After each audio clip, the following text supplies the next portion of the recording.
So if you want the same plate as Miles and have a vehicle registered in Washington, you can get it right now.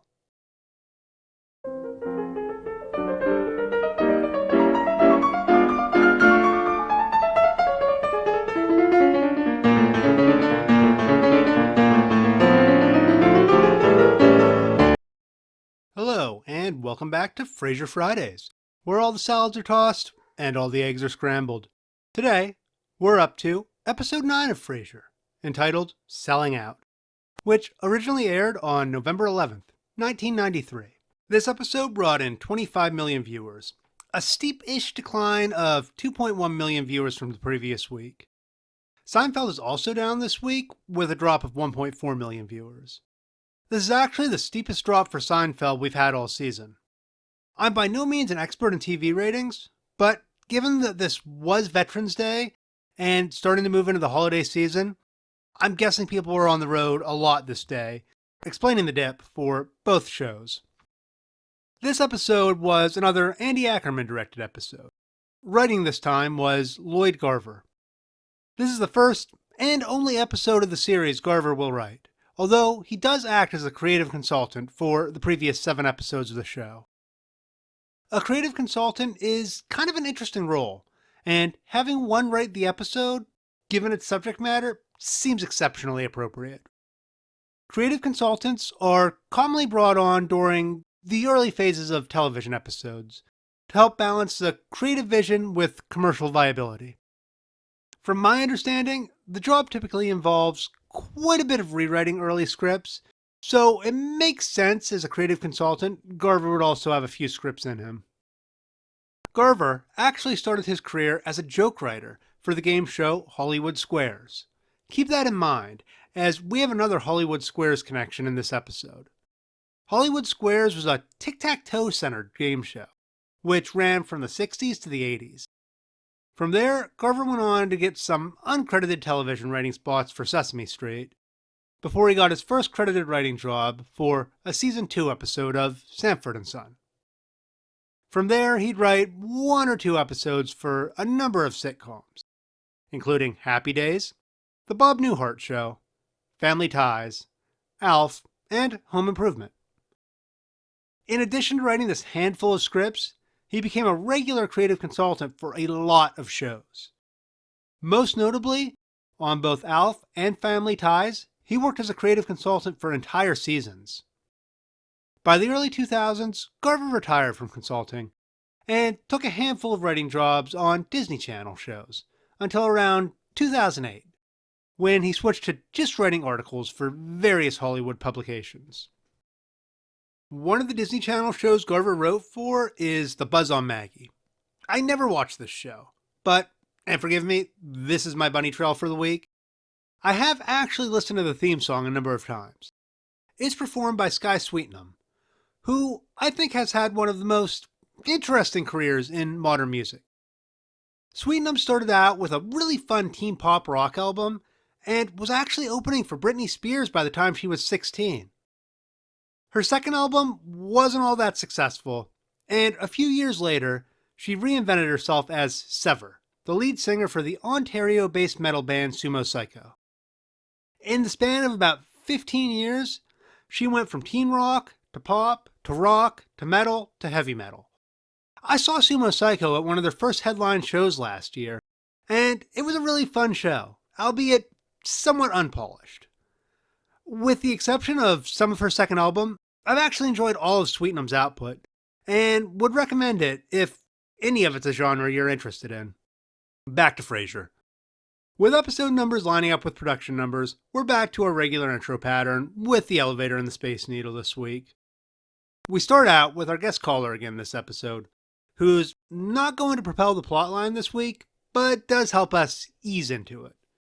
Our guest caller is a man named Roger, complaining about how he and his wife want to spend their money. He's played by Carl Reiner. If Robert Klein, our guest caller in episode 6, was the Beatles of comedy, then Reiner is the Mozart of comedy. The man is an absolute legend, and if I'm not mistaken, he is the first guest star to have a TV credit dating all the way back to the 1940s. Reiner got his start writing for comedy sketch shows on the same crew as Woody Allen, Mel Brooks, and Neil Simon. From there, he's gone on to do more things than could be discussed in a feature-length documentary. He's received 11 Primetime Emmys, a Grammy, an induction into the Television Hall of Fame, and the Mark Twain Prize for Humor. He's been involved in film and television, from the Oscar-nominated It's a Mad, Mad, Mad, Mad World, to Steve Martin's The Jerk, to playing Hank Hill's stepfather on a few episodes of King of the Hill. Reiner pretty much stopped writing by the 1980s, but he kept acting right up until his death in 2020 at the age of 98. Although this episode isn't as studio heavy as Call Me Irresponsible, we get a lot going on in the studio this episode, and the return of Dan Butler's Bulldog Briscoe. Briscoe's a little more entertaining here than he was in Space Quest, and we get to see a little bit of a look into his mind. He's all about the money. And he will read any ad copy anyone gives him. Briscoe's offensive Chinese accent really isn't that bad, and it's no wonder he's also done his fair share of voice work. In addition to Bulldog's return, we have the introduction of Bebe Glazer, played by Harriet Sampson Harris. She plays Bulldog's agent and will show up an average of once a season on the show. She'll miss making an appearance in seasons 6 and 8, but make up for it with 2 episode appearances in both season 1 and 11. I don't know if this was intentional or not, but I find it interesting her first name is Bebe, the same first name as Bebe Neuwirth, aka the actress who played Lilith. Given it's not the most common first name, I'm betting this was an intentional reference to the Cheers actress. Harris is a "that girl who was in that thing" actress, but she's also had a few longer-lasting supporting and starring roles in various shows. Notably, she's one of the 5 Mrs. Buchanans from The 5 Mrs. Buchanans. She's the second one to show up in the series thus far, with Judith Ivey as our guest caller in episode 4. She starred in a short-lived sitcom called Union Square, about the customers at a New York City diner. She plays a similar role to Bebe Glazer in Stark Raving Mad, where she plays Tony Shalhoub's publisher and Neil Patrick Harris's boss. She starred in the Flet Giardino Ramberg comedy, It's All Relative. She had a recurring role in Desperate Housewives, and more recently, she was in 2 episodes of Sarah Paulson's Ratched, and played Eleanor Roosevelt to Agent Dale Cooper, aka Kyle MacLachlan's FDR, in the 2020 miniseries Atlantic Crossing.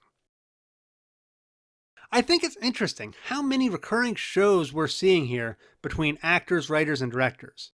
Sure, there's plenty of outliers here and there, especially with the genuine legends that are on the guest caller list, but a ton of the Frasier guest stars so far have some kind of tie with prior or future projects for the season's writers and directors. I was well aware of the ties between Frasier, Wings, and Cheers coming into this, but just seeing where everyone else has been involved or will be involved, even at only 9 episodes in, we're starting to see a ton of recurring shows and the true power of networking.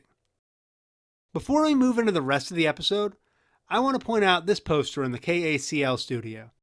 It's an interesting piece to have there.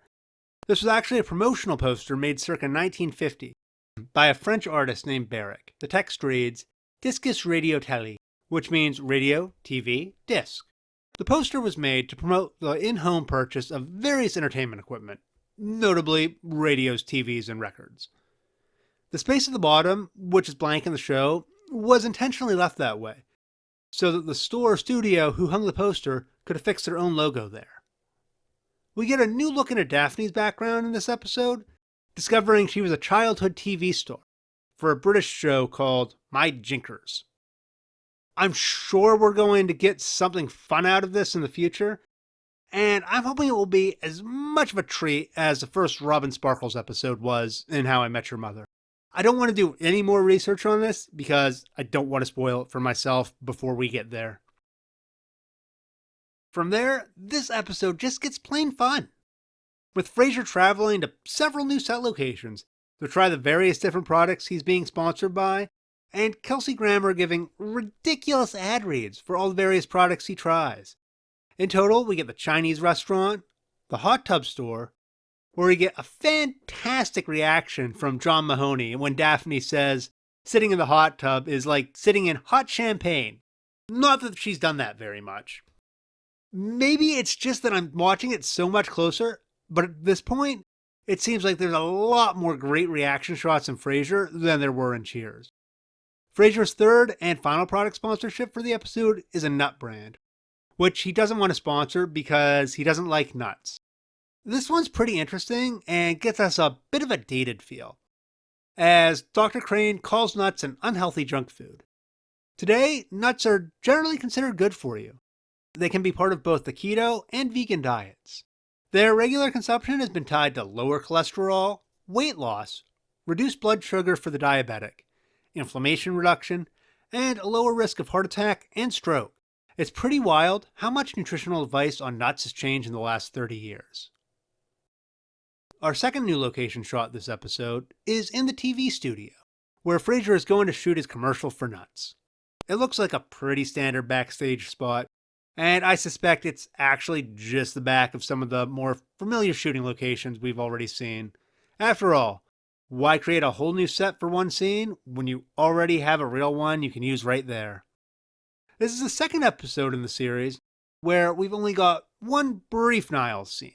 Like in episode 2, Niles' only role this episode is to act as a sounding board for his brother while he figures out his weekly conundrum. During this scene, Frasier mentions Niles has a custom vanity plate on his car that says shrink. I've always wanted to get the vanity plate Be Eating You from the original Jeepers Creepers movie, but it's never been available in my state. Out of curiosity, I looked up Niles' plate on the Washington DMV website, and the shrink vanity plate is actually available. So if you want the same plate as Niles and have a vehicle registered in Washington, you can get it right now. Ultimately, Frasier decides not to do the commercial for a product he doesn't believe in. Dr. Joyce Brothers takes his place for the role. Dr. Brothers is a real-life psychologist who first came into the public eye in 1955 when she won the $64,000 question, the largest TV jackpot available at the time.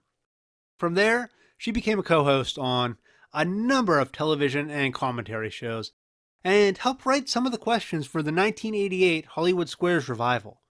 She showed up as herself in a ton of TV shows, ranging from WKRP in Cincinnati, to Alf, to The Bold and the Beautiful, to Pinky and the Brain. The two nuts in the commercial are played by John Drayman and Michael Edwards. Neither has had much of an acting career. Drayman has appeared in a total of 8 roles, with his only named character a minor spot in a made-for-TV movie. Edwards has a bit more going on in his acting career, with around 20 credits, most notably playing Old John Connor in Terminator 2. He also guest starred in a single episode of the 1990s Swamp Thing series, which ran for a shockingly long 3 seasons with 72 episodes, and spawned an extremely short-lived cartoon version with a theme song that I still don't understand how it didn't spawn a copyright lawsuit. The coda scene in this episode is interesting, because it is the only one in the series to have audio in it outside of the theme music. The audio in question is Frasier gasping for breath when he comes back up from hiding in the bottom of the hot tub. Frasier easily has more ties than Niles in this episode, just by the sheer virtue of having more screen time. Frasier sports 4 ties and Niles only 1. Niles' tie is really similar to the modern art tie he wore in episode 6, but it's got a different color scheme. Out of Frasier's 4 ties, 2 are new and 2 are repeats. The first one is the plain maroon tie he wore in the second episode, and his third tie is the same tie he wore in episodes 6 and 8. Considering the production numbers got switched for episodes 6 and 7, that means Kelsey Grammer would have originally worn this tie for 3 episodes in a row. He must have really liked it. The patterns on the 2 new ties are somewhat similar, although I think I like the first one more as it seems less cluttered. Discarding the duplicate ties, we are now at 18 total ties for Frasier and 15 for Niles. I really liked this episode. I've always enjoyed television episodes that are about business building. A bit of a weird comparison, but this made me think of the episodes of Better Call Saul where Jimmy is selling cell phones and building his client list. It would have been a great opportunity to get a montage of Frasier trying all kinds of different products, asking him to do ad reads, and that feels like a small missed opportunity to me. We got Bulldog back this episode, and a bit of character development for him. We had the introduction of Bebe Glazer, the inkling of a future plotline with Daphne, and some great reaction shots for Roz and Martin. The only real negative I have from this episode is how little Niles was in it. It might not be the big kahuna of episodes, but it's a really solid 9 out of 10.